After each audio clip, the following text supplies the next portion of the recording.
এই সময় পাট চাষ অনেকে করছেন, কারণ পাট চাষের মরশুম হচ্ছে বৈশাখ থেকে আষাঢ় মাসের মধ্যে, এই জ্যৈষ্ঠ মাসের মধ্যে আপনাদের হচ্ছে পাট বুনতে হয়। পাট দুই রকম হয়, একটা হচ্ছে তিতা পাট, একটা মিঠা পাট।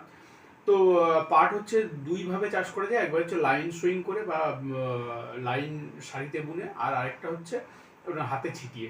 তো হাতে ছিটিয়ে বুনলে তাহলে কেজি বিঘা প্রতি আপনার 1 কেজি বীজ লাগবে, আর যদি লাইনে যদি বোনেন তাহলে বিঘা প্রতি 800 গ্রামের মতো বীজ লাগবে। তো বীজটা শোধন করে নেবেন, সেটা হচ্ছে আপনার ম্যানকোজেব বা কার্বেন্ডাজিম দিয়ে 2 গ্রাম প্রতি কেজি হিসাবে বীজটা শোধন করে নিয়ে আপনারা চাষ করবেন। আর হচ্ছে এর পরিচর্যা বলতে কিন্তু আগাছা দমন করতে হবে, এবং গাছ কিন্তু আপনার ভালো করে কিন্তু বেশি ঘন রাখা যাবে না, এবং যেগুলো দুর্বল গাছ, রোগযুক্ত গাছ, সেগুলো তুলে ফেলতে হবে। এবং জল কিন্তু নিয়মিত একটু দিতে হবে।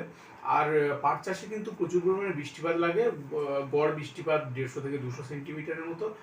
তো এই জন্য হচ্ছে পাট চাষের কিন্তু জলটা যেমন বেশি লাগবে, এবং সারও দিতে হবে যেমন 50-25-25 হিসেবে হেক্টর প্রতি এটাতে আপনার সার লাগবে, নাইট্রোজেন, ফসফেট, পটাশ, এইভাবে সার প্রয়োগ করুন।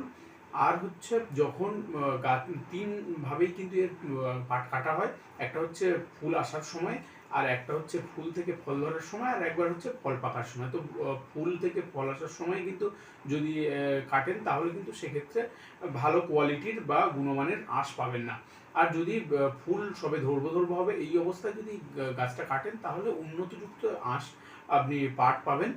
আর হচ্ছে যদি ফুল থেকে সবে ফল ধরছে সেই সময় কোয়ালিটি যেমন বেশি হবে, কোয়ালিটি ভালো হবে, তেমন কিন্তু কোয়ান্টিটি অর্থাৎ পরিমাণও কিন্তু ভালো হবে। এইভাবে আপনারা হচ্ছে পাট চাষ করুন। এবং